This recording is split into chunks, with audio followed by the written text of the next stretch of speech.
Hello everyone, welcome to my channel. My name's Alan. Welcome to Tag Tuesday. I was tagged today by my friend Hannah at Hannah's Books. Queuing up the questions here. And the original tag was by David at Polyglot Reading. It's called Memento Mori, Remember Death. And I'm going to tag a few people, and I'm not going to name them here at the beginning nor at the end. I'm going to put them in the description box because I invariably forget people I want to tag. So they're in the description box below, along with David's channel and Hannah's most eloquent version of this tag. I highly recommend you go to see it. It's already pushing like 500 views. In fact, it has 466 views, Hannah. So thank you again for tagging me. I've been a little remiss in my tags. I'm a couple behind, but I wanted to get to this tag, so let's get to it. And I might have a surprise at the end. We'll see how my editing skills are going tonight. So on to the questions. Before I get to them, I didn't write the answers down. I've read through them. I think I know what I'm going to say, but we'll see. Where's my coffee? I'm already behind. How many books will you be able to read before you die, considering your age and statistical life expectancy? Steven Tyler, lead singer for Aerosmith, said one time, put some marbles in a jar. Like if you want to count Saturdays, put a few hundred marbles in there, maybe 500, once a week, take one out. Or if you want to count summers, put maybe, for me, I could put maybe 15 marbles in there, maybe 20. If I live to be 80 years old, and every summer take a marble out. Pretty soon those marbles are gonna. But to answer the question, I've been reading quite a lot of classics lately, hence my name. So far this year, I reread War and Peace. I'm about done with Moby Dick. I love the classics, reading some James Baldwin right now. So it does figure a wee bit in my TBR. I still like to read new books. Prompt 2. How does this number affect your choice in books? I can't answer that. 3. What will happen to your book collection once you have passed away? Oh, now I don't like thinking about that. I would like to think my Joyce collection, pointing over there to my Joyce collection, and some of my Faulkner books, and some of the books I'm going to show that are heavily annotated by me might go on to my brother or my friend Greg and another bibliophile reads. We've actually talked about this. I won't get into that. Prompt 4. Is there a book that helps you cope with the disturbing fact of a limited lifespan? Yes.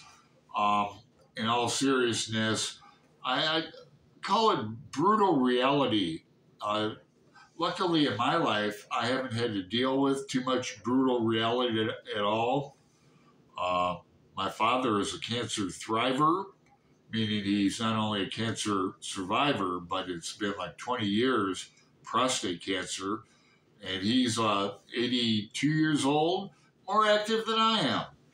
And when he was going through that back in the day, I bought him this book, The Book of Awakening by Mark Nepo. Any cancer survivors, thrivers might know this book. It works for any kind of brutal reality situation. It's like a daily read along. I just opened up to March 30th. The energy of being real. Do not seek any rules or method of worship. Say whatever your pained heart chooses. Rumi. Then it goes on to, have a little section about commentary on it and some bullet points after that. Center yourself and let the stream of your feelings move through. After a time, let the stream of feelings continue to rise as you return to breathing in silence. This is a meditation exercise. Just one day out of the year, March 30th. Back to the prompts. What are we on? 6? No, 5. Which book on this topic do you consider the most witty or entertaining one? Now, this is going to be an answer to a few of the prompts, and that's Finnegan's Wake. I could turn to any page of this book and laugh out loud. Tinker, Tyler, Soldier, Sailor, Pieman, Peace, or Postisman? That's the thing I'm always on edge to ask. Push up and push farther and come to uphill headquarters.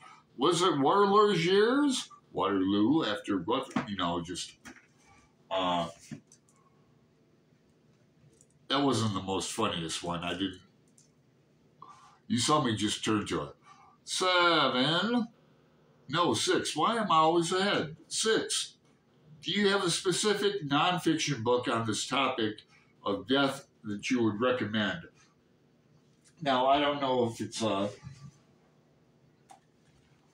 particularly on the topic of death, but it helps me again in brutal reality. I just buddy read this, and I also have it on audio.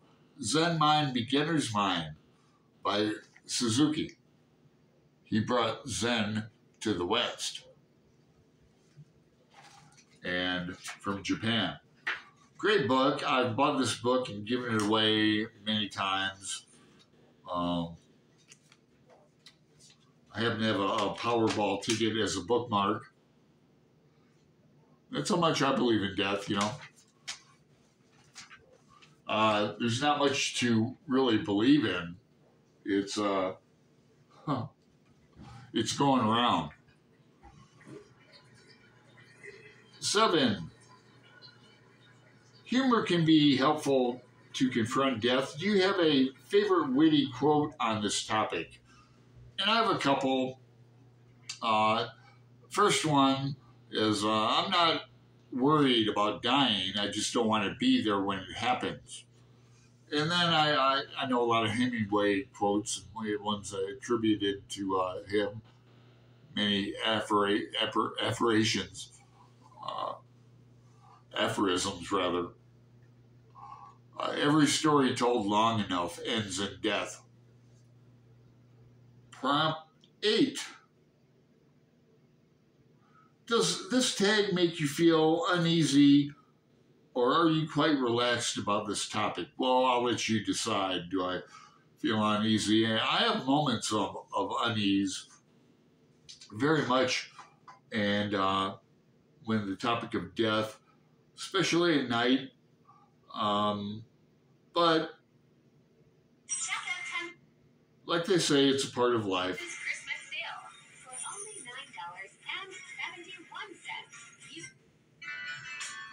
And with that, I'll leave you with this.